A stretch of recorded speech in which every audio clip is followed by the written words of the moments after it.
absolutely stunning today, baby. I'm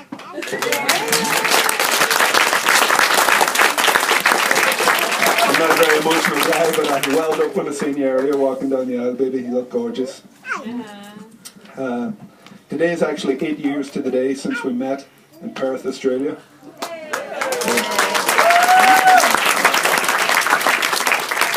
Every day since then, Amy has just brought out the best in me, and she's given us 2 beautiful children, Megan and Caleb. Where are they?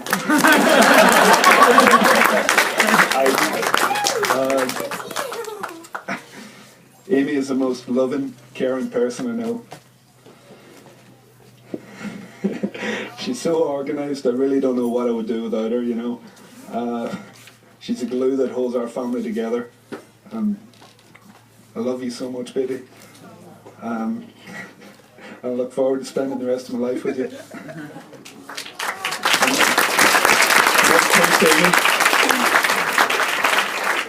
Keep us up again, guys. Sorry.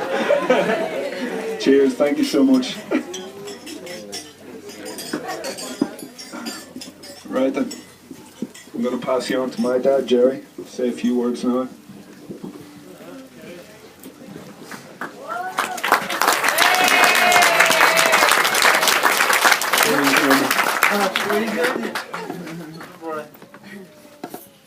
Ladies and gentlemen, I'll start off by thanking Barbara and Alan for the lovely setup they have here for us today.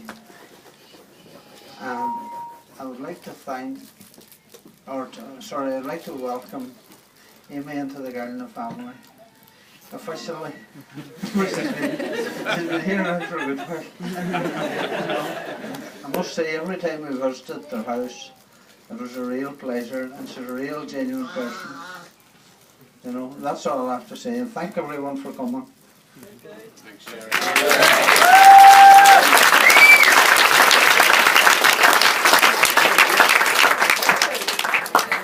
Well, Start the time.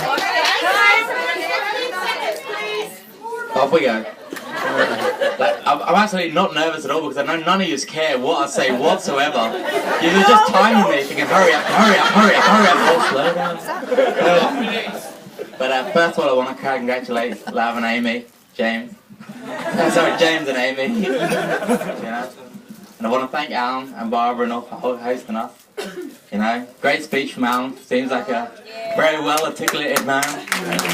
But I'm not 100% sure what he was thinking when he invited a pile of paddies into his house and fed them for a booze. I'd expect him to leave at 1 o'clock tonight. Yeah, we'll see. So, I'm going to have to say a few words about my main man, Lavatron. Anyone who knows James will know, like, he's probably the most positive, nicest guy you'll ever meet in your entire life. And the first time I ever seen James, he came into school and he had his hair shaved up like Keith Flint from The Prodigy, and a big gammy smile. Yeah, and he still has that smile. Every time you meet him, he's always smiling, you know. So I was trying to think of many stories I could tell you about James, but we had to kind of scratch a lot of them. But, you know, he's travelled the world, and I remember he went off to Australia, and he was calling me up and he was saying, I was saying, what's it like, James, what's it like? And he was saying, Fergie man, it's unreal, it is unreal. You have to get yourself out here, it's unbelievable. And I was like, yeah, is it that good? Oh, it's brilliant, man, it's brilliant. What are you doing out there? I'm actually working with a charity at the moment. And I'm helping kids, you know, helping deprived children, everything. I was thinking, Jesus, no bother to laugh. And I just had this picture of Lav kind of running, you know, with a child in his hand. And me and all the boys, we went off travelling, we were going over to Australia. And they were saying, so what's James at? And I was just like a recording, I was like, James is actually working with a charity at the moment, you know, he's helping underprivileged kids and whatnot. So we landed out in Australia, and he was working for a charity, but he was one of these charity muggers. You know them, for use of a better word, see you next Tuesdays, who'd be hanging around shopping centres in the streets trying to sign you up for these charities, the chuggers. That's what he was at. I know. But I think the most sickening thing was, you know he'd be absolutely brilliant at it. You know, you're walking along trying not to make eye contact with him, and then you just look up and then you see the big baby blue eyes staring at you and you think, ah, Jesus Christ, what am I gonna do? You're searching for your bank details. But as glamorous and all as the life of a chugger was, it wasn't the career James chose.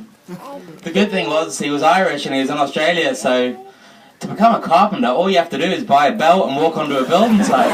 Brilliant.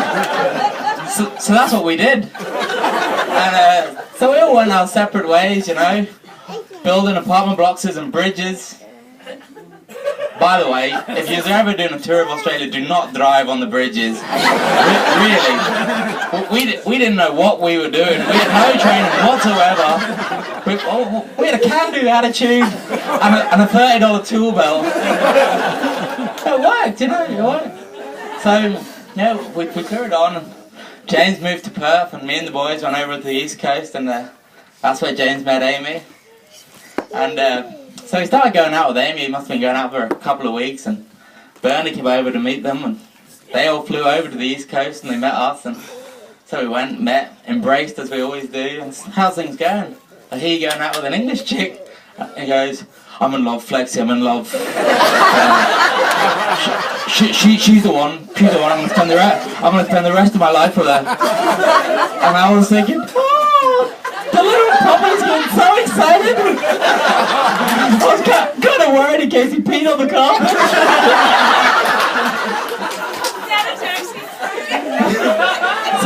So we went out on the sauce, myself, James, Buzzcat, and a few of the boys, and Bernie, the ledge. And we were ripping up kerns.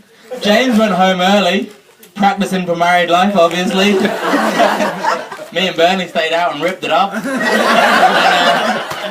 I says to Bernie, I said, what's the story with James? He's going out with this chick 2 weeks and he's planning the rest of his life with her. I said, I know, Andrew, but I have met her. They are madly in love.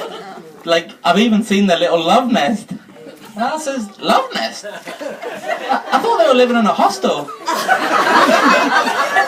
But love will find a way. And when I say a way, I'm thinking, you have to imagine a bunk bed with a bottom bunk with a sheet all the way around for privacy. But I imagine it must have been beautiful in there, because what I heard, they spent an awful lot of time with it.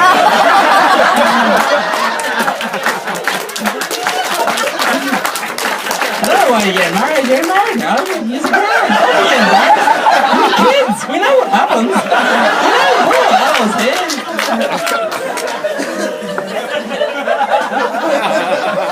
But James was right. He met her. And he knew then that he was going to spend the rest of his life with her.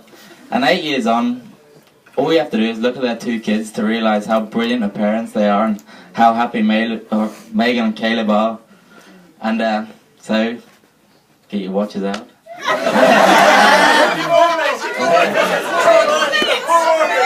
I want you to stand for one last toast for the bride and groom. James and Amy, you are both 2 amazing people. And I'm so happy that you have found each other, and I wish you all the happiness in the rest of your lives. To Lav and Amy. Cheers. So that's all the speech is done with. So there's only one thing left to do, and that is rip shit up. The bar's open.